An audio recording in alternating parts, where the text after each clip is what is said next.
y también un poco sobre su trayectoria durante toda su carrera, si nos podría hacer el favor de hablarnos de eso y brindarnos un poco de su conocimiento.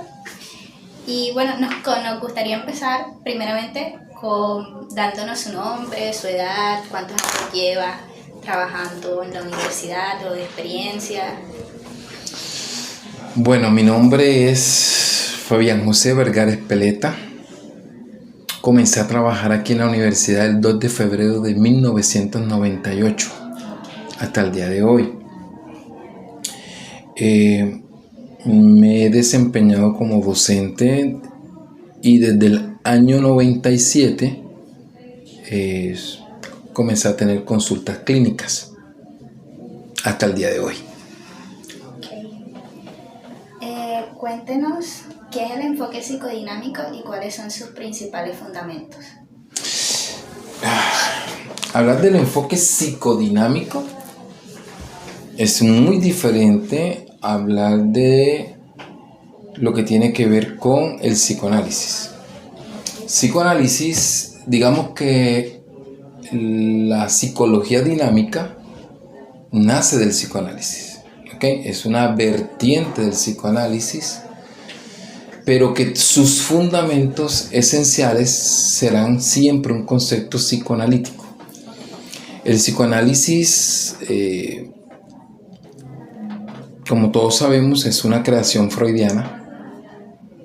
Freud desarrolla su teoría a través de un proceso netamente empírico, de la práctica clínica que comenzó a hacer desde los finales de la década de 1890.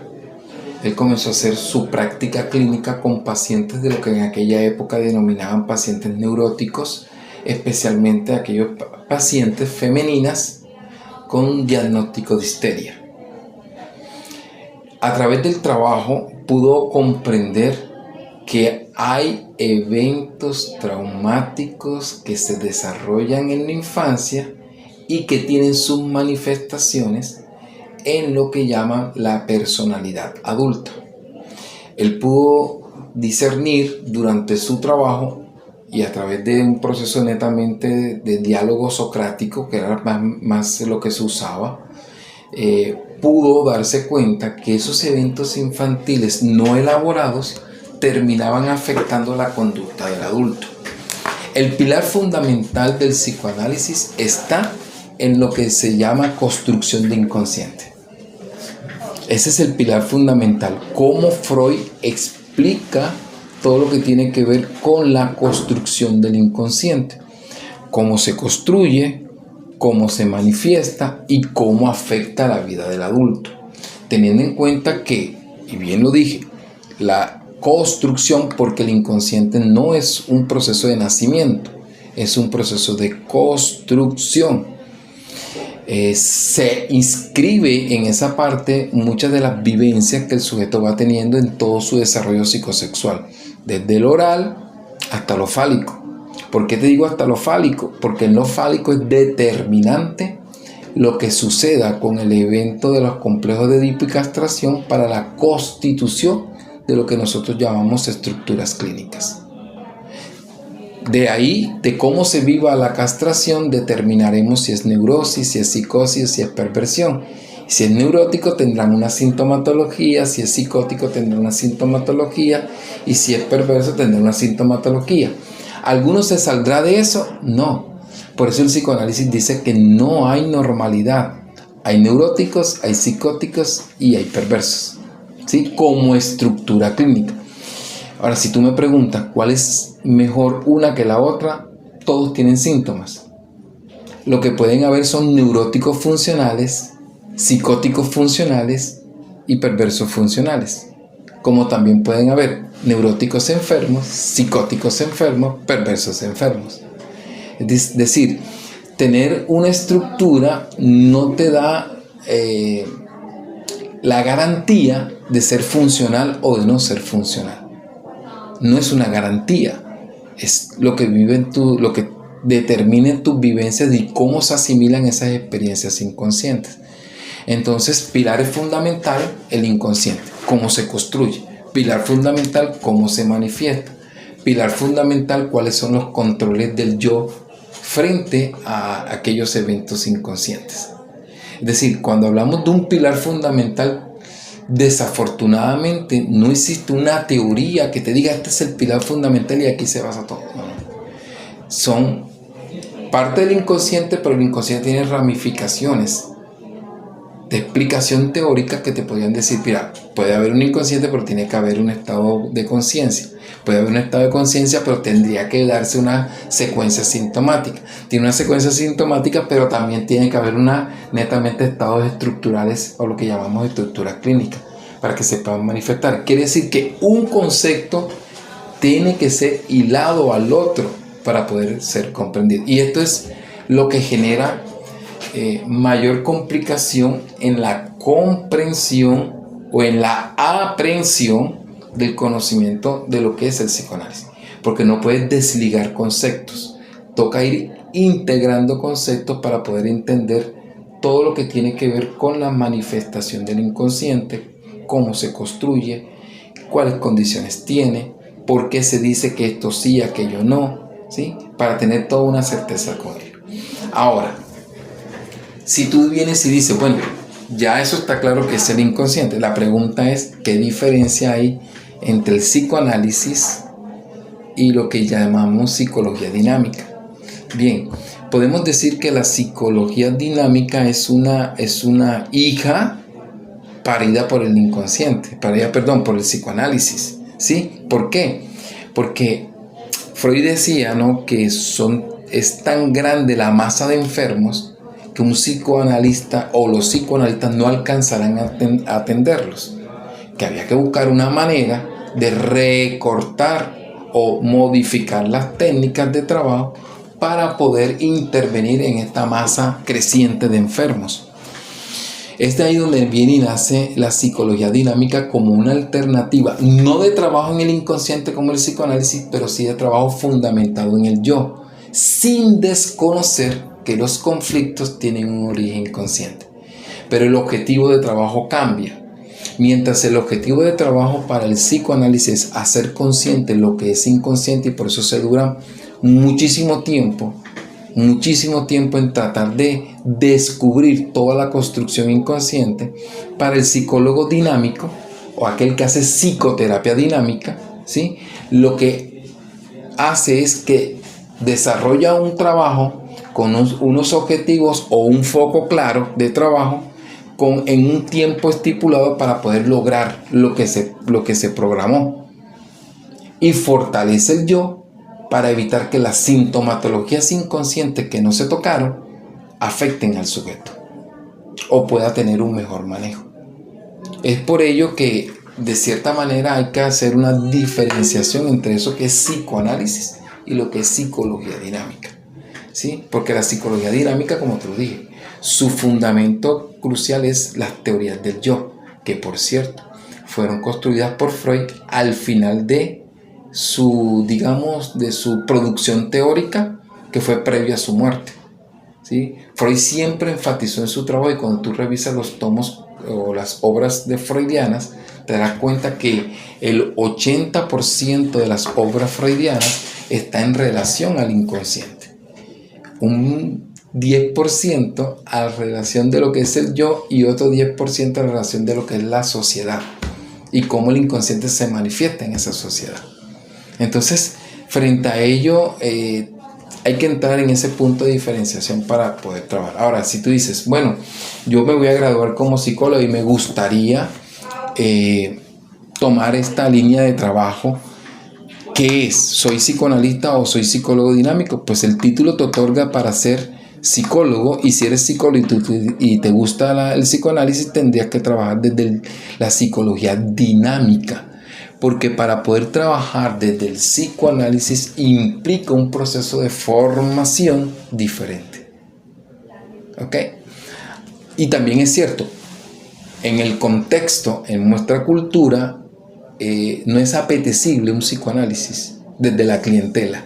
Es apetecible más un trabajo rápido, que puedas abordar la problemática y se pueda entrar en una forma de solución de una problemática. ¿Ok? No sé si respondí. Ok, sí. Pues, ¿cuáles son las técnicas más comunes que usted utiliza en sus sesiones? Que yo utilizo en mi sesión. En mis sesiones trabajo netamente con lo que Freud denominó asociación libre. Y es el hecho de poder en el discurso descubrir los significantes que me relacionan al conflicto inconsciente. Cuando la persona habla de sus vivencias, paulatinamente va abriendo su inconsciente y en el discurso salen aquellos elementos que yo debo estar muy atento a escucharlo para poderlos señalar, para poderle mostrar, para que el paciente retome eso que se le señala, eso que se le interpreta o eso que se le, de cierta forma, se le confronta, para que pueda darse cuenta de algo que no lo había visto o que no se había percatado, pueda apoderarse de ello y le pueda dar un trámite diferente. Entonces, pero si tú me dices, bueno, un psicólogo dinámico que utiliza, no, utiliza varias cosas, utiliza material simbólico, puede trabajar con pinturas, con dibujo, con escritura, ¿sí? Una técnica muy usada es la silla vacía, ¿sí? Que se utiliza mucho en el proceso psicodinámico, ¿sí? Digamos, todo lo que va en función al simbolismo se trabaja, pinturas, esculturas, escritura, ¿sí? Manejo de cierta información, por ejemplo, de obras literarias, también se podría hacer. Claro, previo a que tú como terapeuta conozcas esas obras, también eso es cierto. ¿Cómo fue su formación en el modelo psicodinámico y por qué decidió especializarse en esta área? Esa pregunta es fácil de responder teniendo en cuenta que yo no conocí ningún otro modelo desde que estaba en el bachillerato. Lo que me inclinó a la psicología fue el modelo dinámico. Yo, estando en lo que ustedes llaman 10, en mi época le llamábamos quinto año de bachillerato, conocí las teorías freudianas por un manual que repartían a nosotros, a los bachilleres de la época, que se llamaba Vigía de la Salud. Era como un plan social que tenía el gobierno, donde teníamos que ir a barrios vulnerables y hacer toda una cuestión de salud. Y ahí encontré las teorías de Freud y me enamoré de las teorías de Freud. Al enamorarme de las teorías de Freud, pues fui directamente a buscarlas. O sea, para mí no existió más nada. Yo explicaba todo desde ese lugar. Y afortunadamente para mí, llegué a una universidad en otra ciudad donde esa era la formación que ofrecían. Entonces me sentí que me movía en el lugar donde correspondía. De ahí yo no te puedo decir que me apeteció lo cognitivo, no. Ni siquiera conocía el humanismo, no sé ni de qué se trata, ni quiero saberlo. No sé lo sistémico, no sabía que existía. Para mí solamente existía eso. Es decir, vengo a conocer eso ahora que ya estoy en el campo de trabajo y sé que existen otros modelos y que el psicoanálisis no explica todo, pero en aquella época juvenil y apasionada creía que todo se explicaba desde ese lugar. La vida le enseña a uno que no. ¿Cómo aborda casos de trastornos severos como la depresión mayor o trastornos de la personalidad desde este modelo?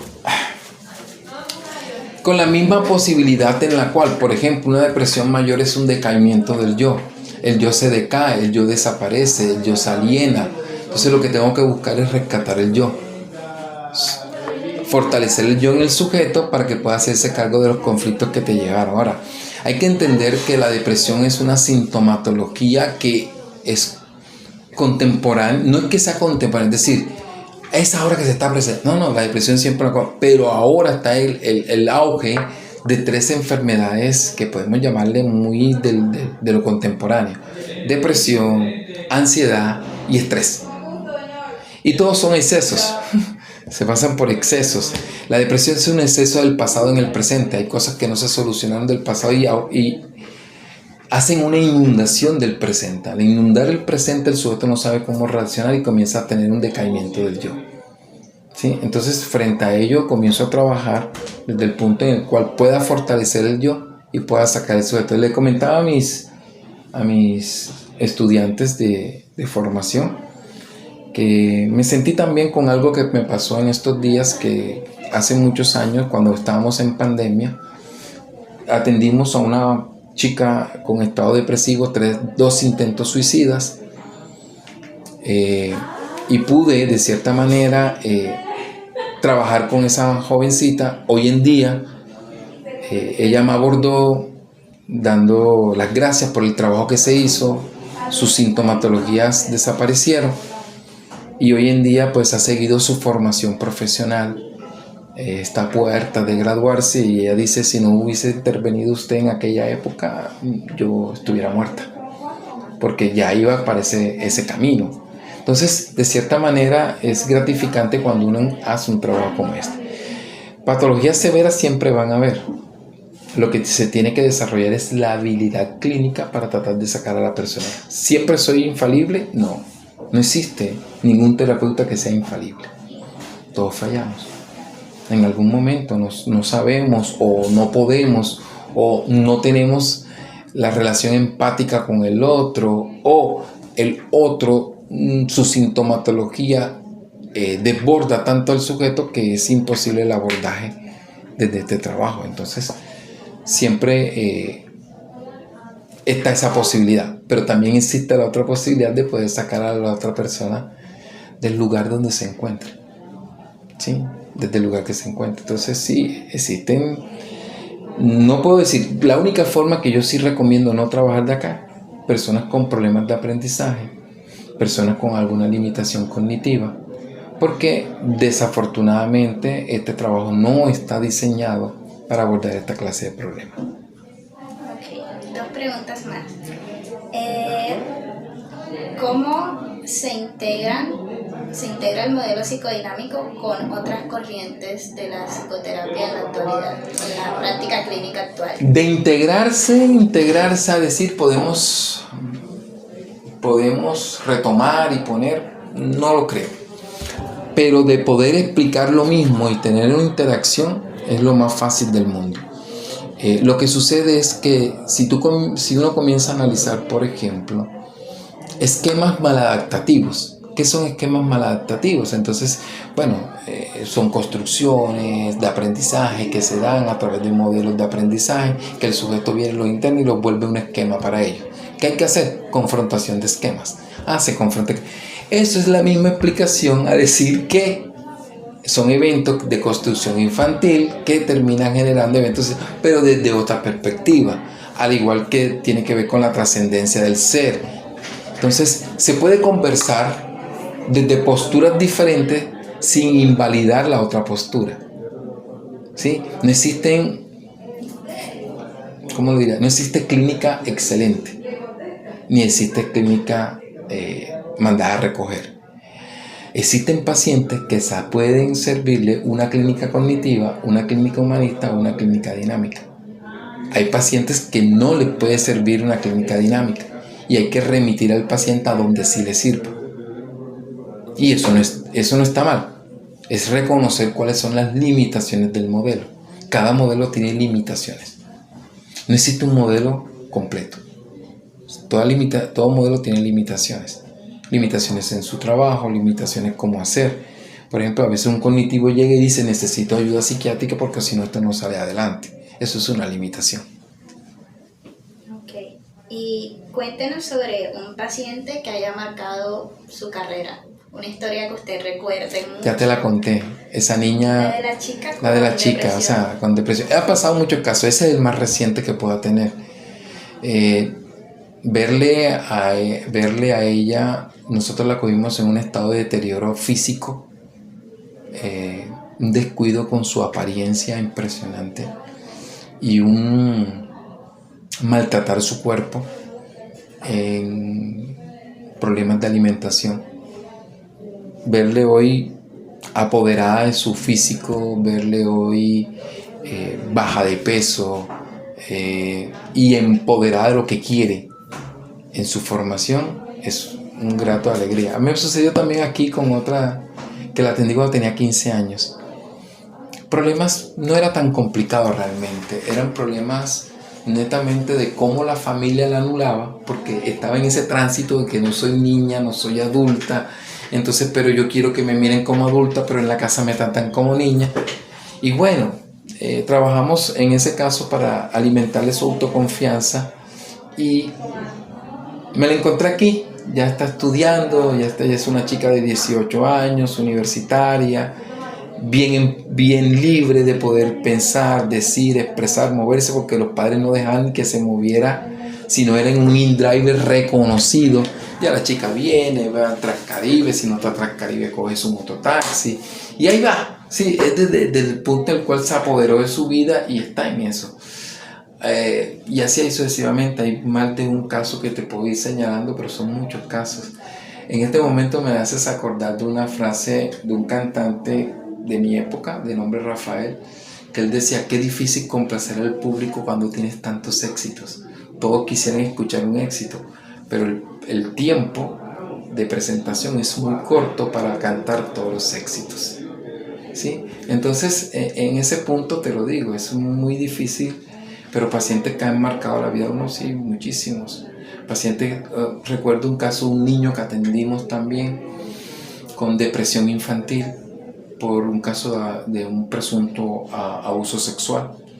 A la edad de 5 años, el niño tenía 10 años y comenzó a tener netamente depresión infantil, y cómo desde el abordaje psicodinámico lo pudimos sacar adelante y ya nos ha vuelto a presentar esta sintomatología. Entonces, son muchos, la verdad. Si sigo mencionando, aquí nos quedaríamos toda la noche tomando café, esperando que, recordando casos, como también casos fallidos. También lo recuerdo, casos fallidos. Casos que no pudimos sacar adelante por X o Y circunstancias, también los tengo presentes.